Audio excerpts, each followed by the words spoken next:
бір беткей, жағаның дәмі бұйырмай. Мұхитта қалдың мәңгілік, шөлмекке салған диудай. Өте қорқынышты. Аштықтың көзі. Бұл елдің рухын атсаң да шапсаң да сындыра алмайсың.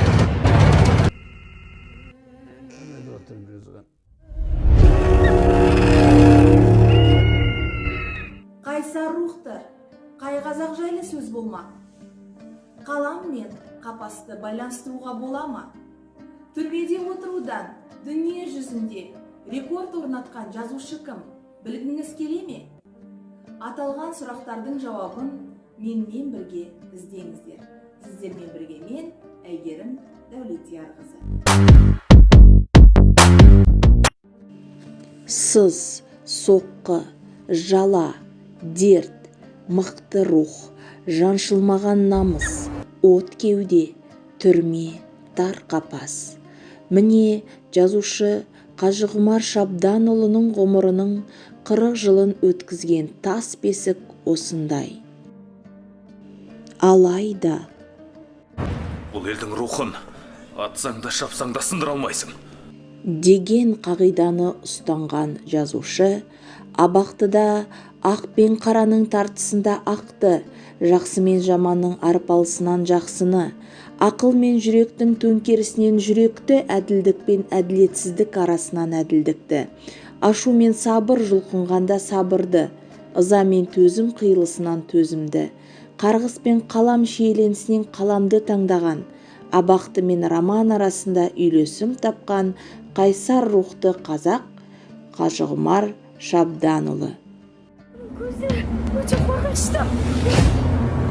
Аштықтың көзі. Ашаршылықтан бас сауғалап, ата-анасы мен Қытайдың Шыңжаң өлкесіне қарасты Дөрбіжін ауданына ауып барған жазушы, жергілікті халықтардың мәдени ағарту көтерілісі кезеңінде Дөрбіжіндегі қазақ-қырғыз ұйымын басқарған. Оңшыл солшыл деген саяси айыптаулармен сотталып, ұлттық дербестікті көздейтін үміт атты партия құрды және Қазақстанның астыртын ұйымдарымен байланыс жасады деген айыптаулармен, шетел жансызы деген желеумен 40 жыл бойы түрмеде отырды. Жалпы ел ішінде Сібірді азап десе, Қытайда тарым тозақ болды дейді. тозақ отында жүріп, қайсар жазушы қазақ әдебиетіне қылмыста келген. Сол түрмеде жатып, әртүрлі жолдармен бір бет, екі бет, үш беттен бүктеп далаға шығарып отырған.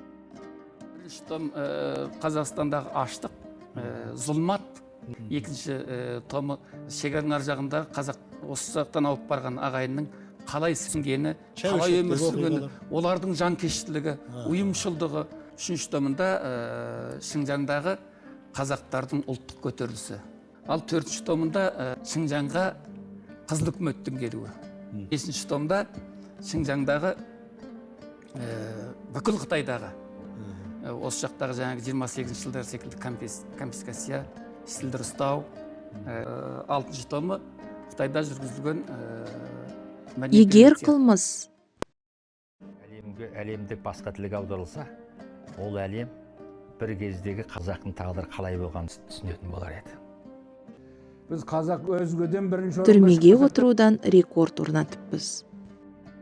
Қылмыс романының ең соңында бас кейіпкер Биғабыл отанына аман есен оралады. Бірақ бұл тек жазушы арманы. Шын өмірде еліне неше мәрте хат жазып, елге оралуына ықпал етулерін өтінсе де, арманы орындалмады. Тіпті о дүниелік болған соңда мәйіті сол Шыңжаңда қалды. Ең өкініштісі де осы.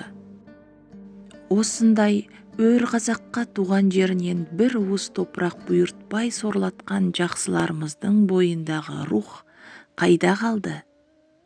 Жауабын тілеп тұрған сұрақ. Қылмыс деген не?